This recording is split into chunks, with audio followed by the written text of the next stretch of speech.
మారిపోయింది పాకిస్తాన్ పరిస్థితి. పాకిస్తాన్కి వరుస షాకులు తగులుతున్నాయి.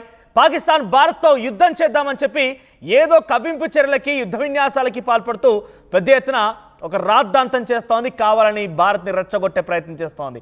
రెచ్చగొట్టడం కాదు, కనీసం భారత్ కొట్టే దెబ్బలను తట్టుకోవాలని రకంగా ప్రిపేర్ అవుతోంది పాకిస్తాన్. ఈ నేపథ్యంలోనే అటు బలూచిస్తాన్ వేర్పాటువాదం చాలా స్ట్రాంగ్గా మారింది. ఓవైపు భారత్, మరోవైపు బలూచిస్తాన్, రెండు వైపుల నుంచి పాక్కి ఒత్తిడి గురవుతోంది. బలూచిస్తాన్ పైన క్రమంగా పట్టు కోల్పోతోంది పాకిస్తాన్.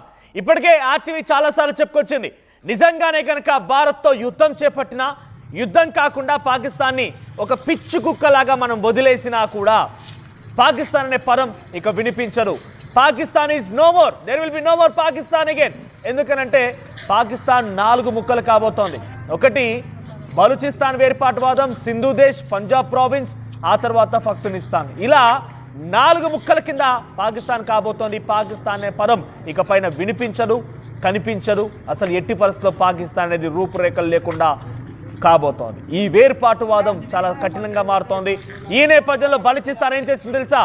బలూచిస్తాన్ అంటే అక్కడ పాకిస్తాన్ 1948లో ఆ ప్రాంతాన్ని పూర్తిగా కైవసం చేసుకొని వారిలో కలిపేసుకొని వారందరినీ అణిచివేస్తూ ఇప్పటికీ వారిపైన పెత్తనం చెలాయిస్తోంది. పాకిస్తాన్ అనేటువంటి దేశం 40% మొత్తం కూడా బలూచిస్తాన్ బలోచ్లే ఉంటారు. అయితే ప్రస్తుతం వారంతా చాలా స్ట్రాంగ్ అయ్యారు. ఓవైపు భారత్ నుంచి, మరోవైపు బలూచిస్తాన్ నుంచి పాకిస్తాన్కి ఒత్తిడి పెరుగుతోంది.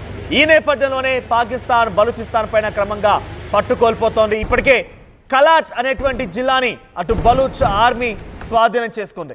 ప్రభుత్వ ఆఫీసులు, కోర్టులు, బ్యాంకులంటి కూడా BLA స్వాధీనపరుచుకుని బలూచిస్తాన్ లిబరేషన్ ఆర్మీ తమ స్వాధీనంలో ఉంచుకుంది. Pakistan army, Baloch liberation army మధ్య వార్ కొనసాగింది. ఈ వార్లో పాకిస్తాన్ క్యాంప్ పైన బలూచిస్తాన్ ఆర్మీ దాడి చేసి, అర్థం చేసుకోండి, ఇక్కడ మ్యాప్లో కనబడుతుంది చూడండి, ఇక్కడ మ్యాప్లో కనబడేటువంటి ఆ రెడ్ కలర్ మొత్తం కూడా బలూచిస్తాన్, మిగిలిందంతా గ్రీన్ అంతా కూడా పాకిస్తాన్. దాంట్లో కూడా మీరు గమనిస్తే కింద ఒక్కసారి పిక్చర్ హోల్డ్ చేయండి, ఆ మ్యాప్ హోల్డ్ చేయండి ఒకసారి. ఎస్, బలూచిస్తాన్ రెడ్ కలర్ మొత్తం కనిపించేది బలూచిస్తాన్, అదంతా పాకిస్తాన్. ఏంటి ఆ రెడ్ కలర్ అండ్ గ్రీన్ రెండు కలిపితే పాకిస్తాన్గా ఇప్పుడు పిలువబడుతోంది. కానీ ఇక్కడ బలూచిస్తాన్ వేర్పాటువాదం చాలా స్ట్రాంగ్ అయింది. బలూచిస్తాన్ లిబరేషన్ ఆర్మీ ఏకంగా ఎప్పటి నుంచో పాకిస్తాన్ ఆర్మీకి ముచ్చమటలు పట్టిస్తోంది, కనీసం కంటికి నిద్ర లేకుండా చేస్తోంది. ఈ క్రమంలోనే భారత్ పైన కవ్వింపు చర్యలకు పాల్పడి భారత్తో యుద్ధానికి దిగింది. ఆ నేపథ్యంలో బలూచిస్తాన్కి సంబంధించిన లిబరేషన్ ఆర్మీ బలూచిస్తాన్లోని ఓ సొంత జిల్లాని పూర్తిగా కూడా కైవసం చేసుకుంది. అయితే బలూచిస్తాన్ సుమారుగా మీరు గమనించండి 40% మొత్తం కూడా బలూచిస్తానే ఉంటుంది. బలూచిస్తాన్ కిందే సింధు దేశ్ ఉంది. వాళ్ళు కూడా వేర్పాటువాదం కోసం, వాళ్ళు కూడా ప్రత్యేక దేశం కోసం పోరాడుతున్నారు. పక్కనే పంజాబ్ను చూడండి, ఆ పంజాబ్ కూడా ప్రత్యేకమైనటువంటి దేశం కోసం పంజాబ్ ప్రావిన్స్ కూడా పోరాడుతోంది. ఆ పైగా మిగిలినటువంటి ఆ పై భాగం మొత్తం కూడా వారంతా పఖ్తూనిస్తాన్ అనేటువంటి ఓ దేశం కోసం పోరాడుతున్నారు. ఈ క్రమంలో ఇంకా పాకిస్తాన్ ఎక్కడిది? పాకిస్తాన్ పదమే లేరు, పాకిస్తాన్ అటువంటి ఊసే లేరు. ఇక ఏదైనా కనుక ఉంటే అది కేవలం అక్కడ వేర్పాటువాదం, పాకిస్తాన్ని మట్టు పెట్టడం మాత్రమే. సో ప్రజెంట్ పాకిస్తాన్ అనేది పూర్తిగా అతలాకుతలం అవుతోంది. బలూచిస్తాన్ లిబరేషన్ ఆర్మీ పాకిస్తాన్ కలాట్ జిల్లాలో అక్కడ ప్రభుత్వ రంగ సంస్థల కార్యాలయాలు మొత్తం కూడా తమ ఆదిలోకి తీసుకుంది. బలూచిస్తాన్ లిబరేషన్ ఆర్మీ అక్కడున్నటువంటి పాక్ ఆర్మీని మట్టు పెట్టి, పాక్ ఆర్మీని ఒక రకంగా మన భాషలో చెప్పాలంటే పూర్తిగా పూడ్ చేసి, ఇంకా మన భాషలో చెప్పాలంటే బొంద పెట్టేసి అక్కడ బలూచిస్తాన్ లిబరేషన్ ఆర్మీ స్వాధీనం చేసుకుంది. సో ప్రజెంట్ పాకిస్తాన్ అంటే బలూచిస్తాన్నే ఏమాత్రం కూడా ఢీకొనలేకపోతుంది, బలూచిస్తాన్తోనే పోరాడలేకపోతోంది. భారత్తో మీ పోరాటమా? ఈ పాకిస్తాన్ కుక్కలకి నిజంగా జరగాల్సిన శాస్తే. ఎస్, మరిన్ని అప్డేట్స్ ప్రతినిధి సచిన్ సిద్ధంగా ఉన్నారు. సచిన్, సో ఏంటి Balochistan liberation army Pak army పైన దాడి చేసే ఒక జిల్లాని కైవసం చేసుకుంది, పూర్తిగా తన ఆధీనంలోకి తీసుకొచ్చుకుంది. ఇది సరైన సమయంగా భావించి బలూచిస్తాన్ కూడా పాకిస్తాన్ పైన అనేక రకాలుగా దాడికి దిగుతోంది. సో ఇంకా ఇలా చూస్తూ పోతుంటే పాకిస్తాన్ ఇక ఉండదు అనేటువంటి ఆనవాళ్ళు కనబడుతున్నాయి, అటువంటి సంకేతాలు కనబడుతున్నాయి. ఏం జరగబోతోంది? బలూచిస్తాన్ లిబరేషన్ ఆర్మీ ఈ యొక్క యాక్టివిటీని పాకిస్తాన్ ఎలా చూడబోతోంది? బలూచిస్తాన్ కాస్త యాక్టివ్ అయినట్టు కనిపిస్తోంది. ఉన్నప్పటికన్నా ఇప్పుడు మరింత యాక్టివ్ అయినట్టుగానే మనకి ఘటన చూస్తే అర్థమవుతుంది మనకు. ఎందుకంటే ఈసారి బరిలోకి దిగింది సాధారణంగా బృందం కాదు, ఏకంగా ప్రత్యేక శిక్షణ పొందింది. దాంతో పాటు అత్యంత పునరమైందిగా చెప్పుకునే డెత్ స్క్వాడ్ బలూచిస్తాన్ లిబరేషన్ ఆర్మీకి సంబంధించి అది రంగంలోకి దిగింది. రంగంలోకి దిగిన తర్వాత మంగుచూర్ అనే పట్టణంలోకి చొచ్చుకువెళ్ళింది. అక్కడ ప్రభుత్వ కార్యాలయాలు కావచ్చు, లేకపోతే భద్రతా సంస్థలకు సంబంధించిన ఆ ప్రాంతాలను కావచ్చు అదుపులోకి తీసుకుంది. ఎంతతో ఆగలేదు, పట్టణంలోని అక్కడ విధులు నిర్వహిస్తున్న కొంతమంది ఉన్నత స్థాయి సైనిక అధికారులు కావచ్చు, ప్రభుత్వ అధికారులు సైతం బందీలుగా చేస్తుంది అనేది ప్రస్తుతం సోషల్ మీడియాలో తీవ్రమైన చర్చ జరుగుతోంది.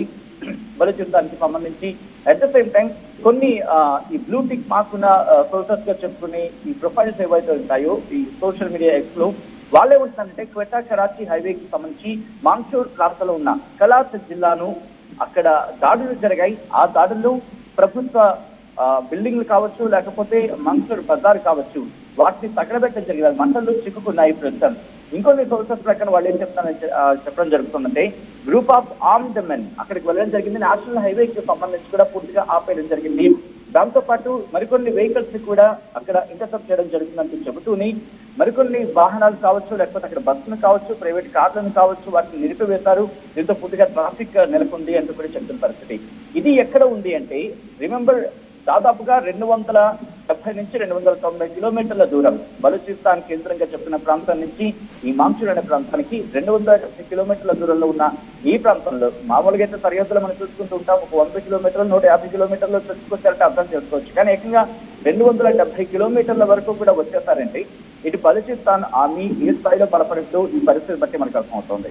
అక్కడ ఇంకేం చెప్తాం, మాంగ్షూర్ బజార్ కావచ్చు, లేకపోతే అక్కడ మరికొన్ని ప్రాంతాల్లో కావచ్చు, నాబ్రా జ్యుడిషియల్ కాంప్లెక్స్ కి సంబంధించి కూడా, దాంతో పాటు నేషనల్ బ్యాంక్ ఆఫ్ పాకిస్తాన్ కి సంబంధించి కూడా వాటిని కూడా అక్కడ తగలబెట్టారు.